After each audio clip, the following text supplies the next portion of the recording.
Você já pensou o quão importante é nomear suas variáveis e funções na programação? Não? Então vem comigo que eu vou te mostrar.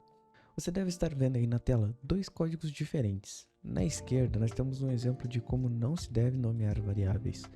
E na direita nós temos um exemplo da maneira correta de nomeação de variáveis e funções, métodos, classes, etc.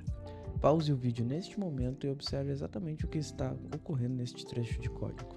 No primeiro exemplo temos uma variável chamada array, que podemos supor que realmente é um array, porém a gente não sabe o conteúdo desse array só pelo nome, o que nos leva a ler parte ou até mesmo todo o array.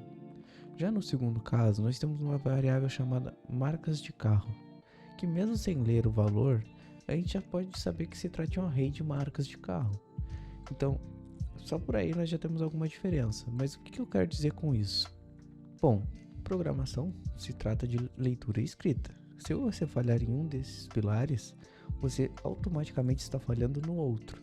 Um código ele deve ser lido como um bom livro, sem precisar voltar várias e várias vezes na mesma linha, só para pegar o contexto de uma função mais abaixo.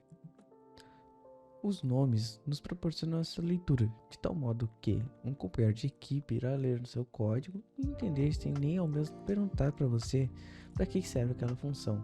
Afinal, o próprio código já está demonstrando e falando isso para ele. Para que isso ocorra, aqui vão algumas regrinhas para a nomeação de variáveis.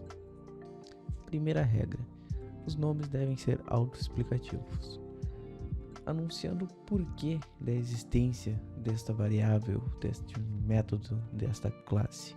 Um exemplo disso é uma variável que vai armazenar uma quantia de pontos de usuário. O nome deverá ser algo como User Total Points e não simplesmente número.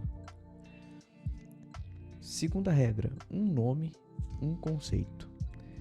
Tome cuidado com sinônimos, escolha apenas um nome por conceito. Exemplo: podemos usar tanto getUsers quanto fetUsers. Porém, se usarmos getUsers em uma parte do código, devemos sempre utilizar o prefixo get durante todo o código. Isso é uma questão até de padronização de código. Terceira regra: priorize nomes pesquisáveis. Não coloque um nome apenas de i numa variável ou algum nome que é muito usado no código que não foi feito por você, pois você vai ter dificuldade de achar essa variável dentro do código depois. Então sempre priorize por nomes como o próprio getUsers ou marcas de carro, como foi o nosso exemplo, porque aí você vai pesquisar na caixa de pesquisa do seu VS Code ou qualquer IDE que você esteja usando e você vai achar essa variável muito mais fácil. Isso também vai ajudar na manutenção do seu código.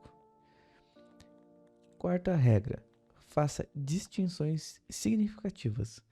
Caso for gravar em uma variável dois valores diferentes da mesma classe, do mesmo model, como por exemplo o model user, não use nomes como userinf para o usuário 1 e userdata para o usuário 2. Prefira usar current user e next user, por exemplo. Isso já vai dar uma boa melhorada na sua nomenclatura e vai te explicar melhor o que está ocorrendo naquele momento.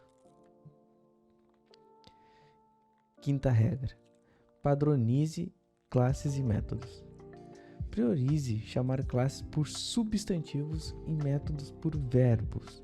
Exemplo: um método para obter os dados do usuário deve ser chamado de getUserData e não simplesmente userData. O get ele te dá a ação que aquele método está fazendo. Sexta regra: cuidado com a redundância.